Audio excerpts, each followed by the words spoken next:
নতুন শতাব্দীর দৈনিক শিমুল সিলেট থেকে আপনাদের সবাইকে স্বাগত জানাচ্ছি। আমি আলী হায়দার মিতুল অবস্থান করছি সিলেট ইঞ্জিনিয়ারিং কলেজে। একটু আগে আমরা খবর পেয়েছি সিলেট ইঞ্জিনিয়ারিং কলেজের যারা শিক্ষার্থীরা আছেন তারা একটি ফুটসাল টুর্নামেন্টে ছিলেন এবং সেই জায়গায় ছাত্রলীগের কর্মীরা তাদের উপর হামলা করেছে জয় বাংলা স্লোগান দিয়ে। বিস্তারিত আমরা জানবো এখানের যারা শিক্ষার্থীরা আছেন তাদের কাছ থেকে। ভাই, আমরা বলতে রেগুলার হচ্ছে ওই ফুটসাল মাঠে খেলাধুলো করি এবং রাত 2টা-3টা পর্যন্ত খেলাধুলো করি। আজ পর্যন্ত এলাকাবাসীও বলতে পারবে না, আমাদের কোনো ছাত্র বলতে পারবে না যে কার সাথে আমাদের কোনো সমস্যা হয়েছে, কার সাথে আমাদের কোনো দ্বন্দ্ব হয়েছে। তো আমরা 5ই আগস্ট উপলক্ষে জুলাই গণঅভ্যুত্থান সিজি টুর্নামেন্ট আয়োজন করি। এরপরই যা হলো সমস্যা, তারা কালকে দেখে ওরা সহ্য করতে পারে নাই। তারা আজকে কি করছে, তারা আজকে পূর্ব পরিকল্পিতভাবে প্রায় 50 থেকে 60 জন অ্যারেঞ্জ ছিল আগে থেকে টোকাই বাহিনী। তারা প্রথমে আসে আমাদের সাথে দ্বন্দ্ব লাগানোর চেষ্টা করে। যখন একটু কথা কাটাকাটি হয়, তারপর তারা তাদের পুরো দেশীয় অস্ত্র, হকি স্টিক, রামদাও, চাপাতি নিয়ে আমাদের ছাত্রদের ওপর হামলা করে এবং তাদের কাছে শটগানও ছিল, দেশীয় শটগান।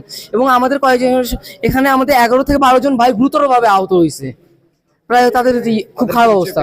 তারা জয় বাংলা স্লোগান দিয়েছিল এবং আমরা একজন হামলাকারীকে আটক করছি এবং সে নিজেই হচ্ছে স্বীকারোক্তি দিয়েছে যে তারা ছাত্রলীগের মামুন ভাই, তাদের গডফাদার এই অত্র এরিয়ার এখন বর্তমানে লিড দিচ্ছে মামুন ভাই ছাত্রলীগের। এই মামুন বুলেট, তাকে ওরফে বুলেট মামুন নামেই সবাই চেনে। এই বুলেট মামুনের নেতৃত্বে তারা আমাদের উপর হামলা করে এবং তাদের এই একজন হামলাকারীকে কিন্তু আমরা হচ্ছে আটক করে জবানবন্দি নেওয়া হয়েছে। আমরা আটক করে ক্যাম্পাসে নিয়ে আসি। ক্যাম্পাসে নিয়ে আসার পর ওকে ফোর্স করার পরে ও হইতেছে সবকিছু বলে যে এখানে যারা ছিল ও আসলে ওই যে ছাত্রলীগের জয় বাংলা বলে স্লোগান দিছে। ওরা মেইনলি হচ্ছে যেই মেইন লোক হচ্ছে মামুন বুলেট মামুনের লিডার। আমরা তখনও জানতাম না ওর নাম যে বুলেট মামুন। আমরা ওই যে আমাদের হচ্ছে ওসি স্যারের কাছ থেকে নাম শুনছি যার নাম বুলেট মামুন। তো ওর কাছ থেকে ও আরো বেশ কয়েকজনের নাম বলে, মামুন, বিপ্লব, আর রায়হান, এরকম আরো কয়েকজনের নাম বলে। আর যে নাম বলছে ওর নাম হচ্ছে শাহ আলম। তো ওর কাছ থেকে যে ওরা হচ্ছে দীর্ঘদিন হচ্ছে ছাত্রলীগের সাথে কাজ করে, তো জয় বাংলা বলে ওরা মারামারি করছে, স্লোগান দিচ্ছে, ও নিজের মুখে এটা স্বীকার করছে এবং ওই ফুটেজ আমরা হচ্ছে ডিসি স্যারকেও দিয়েছি আর কি। আপনারা কয়জন আহত হয়েছেন? আমরা টোটাল হচ্ছে 11 জনের মতো। তো আমাদের হচ্ছে ইবনে সিনা আর ওসমানীতে ভর্তি আছে। আমাদের বন্ধুদের অবস্থা এমন, আমাদের জুনিয়ররা আছে যে ওরা যখন আসছে না আমরা মানে সহ্য করতে পারি না। তো শরীর থেকে টপ টপ করে মাথা ফাইরে টপ টপ করে আমাদের সামনে পানি মানে রক্ত পড়তেছে। আর পুরা হচ্ছে ওদের হচ্ছে জার্সি পুরা হচ্ছে একদম রক্তে লাল হয়ে গেছে। পরে ওরা উল্টায় পড়ছে, রক্তে লাল হওয়ার কারণে উল্টায় পড়ছে। তারপরও মানে টপ টপ করে রক্ত পড়তেছিল। এমন ভাবে হচ্ছে এইভাবে রক্ত পড়ছে ওদের মাথা থেকে।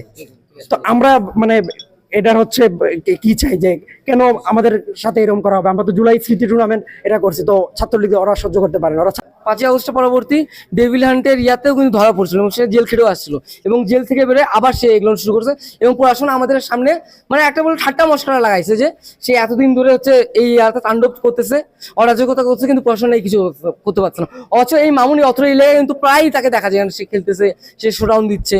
তাও পড়াশোনা বলছে তারা নাকি অপরাগে তাকে ধরতে। এটা পড়াশোনার কাছে আমাদের একটা মানে হাস্যকর একটা জিনিস লাগলো যে একজন ডেভিল এভাবে বেড়াচ্ছে, ছাত্রলীগের সন্ত্রাসী সবাই জানে, কিন্তু সে এখানে ওপেন বেড়াচ্ছে এবং আজকে সে হামলাটা করছে এবং তারা পরিকল্পিত করছে এই অত্র এরিয়ায় তারা ছাত্রলীগবাদে কোনো ইয়া রাখতে দিবে না। তারা যারাই ছাত্রলীগ আওয়ামী লীগের বিরুদ্ধে জেগেছে এই 5ই আগস্টে এই আন্দোলনে, তাদেরকে বিভিন্নভাবে তারা হচ্ছে হামলা করবে। 4 আগস্ট ওই কিন্তু হইতেছে এই রামদা এই জিনিসপাতি নিয়ে যে হামলা চালাইছে ছাত্রলীগের হয়ে সাধারণ ছাত্রদের উপরে 2024 যে জুলাই বিপ্লব, ওই 4 আগস্টে যে হামলা চালাইছে ওটার ফুটেজও আমাদের কাছে আছে। ওই মামুন তখন হচ্ছে ছাত্রলীগের কর্মী ছিল, এখনো সেম ভাবে আমাদের উপরে হচ্ছে হামলা চালাইছে। প্রশাসনের যে খুব ওনারা বলছেন যে এই মামুনকে ধরা যাচ্ছে না, ওনারা পারেন না। বিগত হচ্ছে 3-4 বছর ধরে ওরা ট্রাই করতেছে। এই মামুনের উপর অনেক ধরনের মামলা আছে, হয় ফেরার, ওরা নাকি কোনো ফোন সিম ইউজ করে না, ওরে ট্র্যাক করা যায় না। ওরে যদি কখনো ইনফরমেশন যায় ও এখানে আছে, অনেকে লুকে আছে, ওর সাথে নাকি বাইক থাকে, অনেকে ধরা যায় না। তো ধরা যায় না, এটা পুরোপুরি হইতেছে এটা প্রশাসনের ব্যর্থতা। আমাদের সিকিউরিটি কে দিবে? আমরা তো সাধারণ স্টুডেন্ট। কালকে যে ওর গ্যাং দিয়ে অন্য গ্যাং দিয়ে আমাদের উপরে আক্রমণ চালাবে না, এটার তো কোনো নিশ্চয়তা নাই। আমাদের সিকিউরিটি চাই আমরা।